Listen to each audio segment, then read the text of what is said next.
Ito namang si Marcoleta, sumasawsaw sa issue ni Saldico. Ha? Si Marcoleta, si Rodante ha, hindi si Paulo.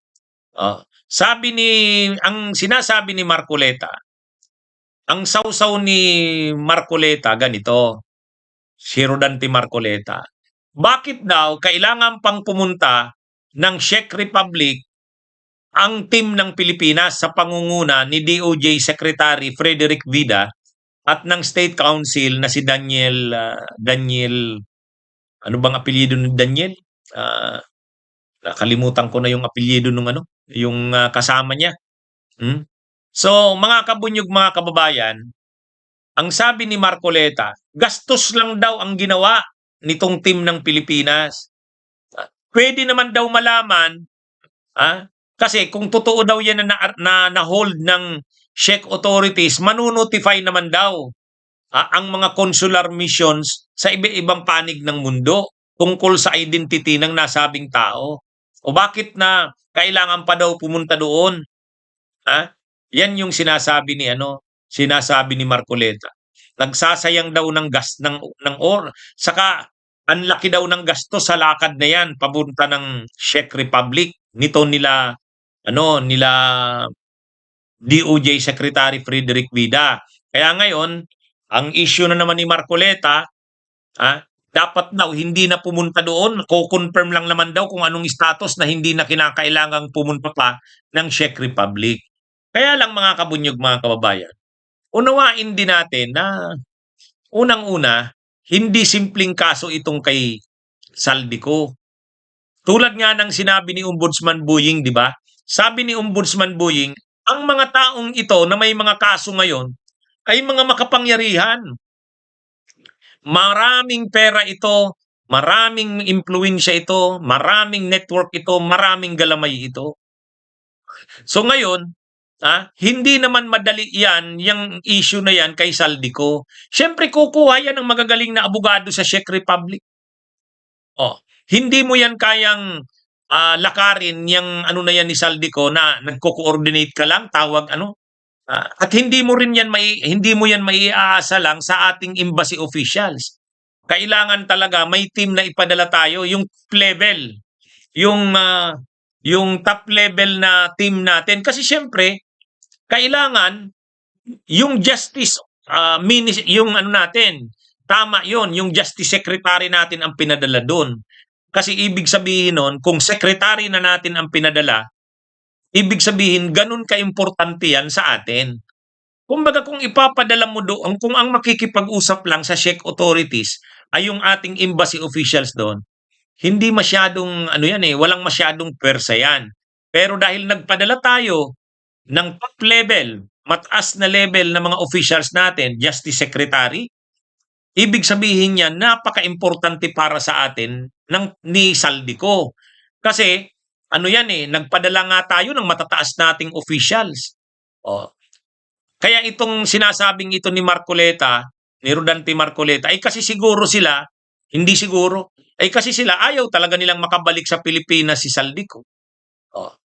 Siyempre, ang gobyernong Marcos, dahil gusto talagang mapabalik sa Pilipinas si Saldico, dahil siyempre napapahiya na rin ang Pilipinas dyan, nagpadala ng top level na team para siyang mag-negotiate.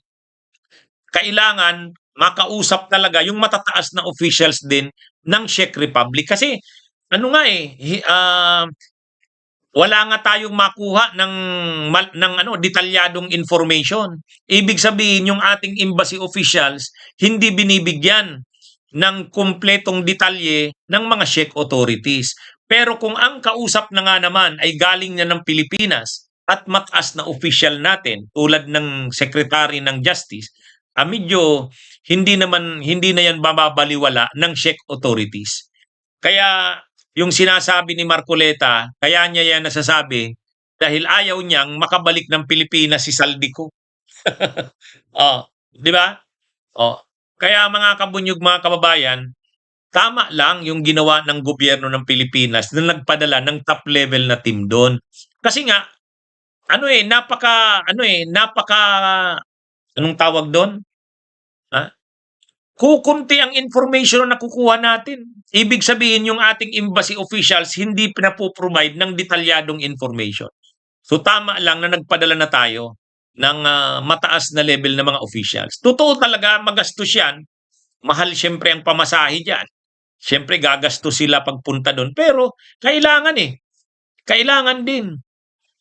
Pero sana sa part nila Justice Secretary Frederick Vida, may positive silang ma-accomplish diyan. Medyo mapapahiya sila diyan pag wala silang lalo na pag hindi sila nakakuha ng information sa Czech authorities. Medyo kakantsawan na naman sila niyan ng mga DDS. Kakantsawan na naman sila niyan ni Marcoleta. Kakantsawan na naman sila niyan ni Harry Roque. Oh. Kasi ito talagang sila Harry Roque, itong mga DDS, sila Rodante Marcoleta, gusto nila mag-fail ang gobyerno diyan kay Saldico. Ayaw nilang mahuli si Saldico at mapabalik sa Pilipinas eh. Kaya itong lakad na ito nila Secretary Vida sa Prague, Czech Republic, dapat meron itong magandang kalalabasan. Kung hindi mapapahiya sila diyan. Sigurado kakantsawan, ipapahiya na naman sila nila Harry Roque, nila Marcoleta. Oh, kita nyo? Gumastos pa kayo papunta doon, wala man lang kayo palang na-accomplish. Kahit hindi maisabay pa uwi si Saldico. Kasi kung mahirap nga. Pero dapat malaman kung nasaan, Pero kung sasabihin, hindi namin alam kung nasaan, hindi sinabi sa amin kung nasaan, ay, mapapahiya. Dapat talaga dito, medyo gamitin na ng gobyerno yung level ng mga usapan. Kasi mapapahiya ang Pilipinas dito. Mapapahiya ang Pangulo ng Pilipinas. Yun pa naman ang gustong mangyari ng mga DDS. Ipahiya ang Pangulong Marcos diyan. Ipahiya. Kaya dapat gawin ang lahat ng magagawa ng team ni Secretary Vida. Nakasalang dito ang reputasyon ng Pangulo.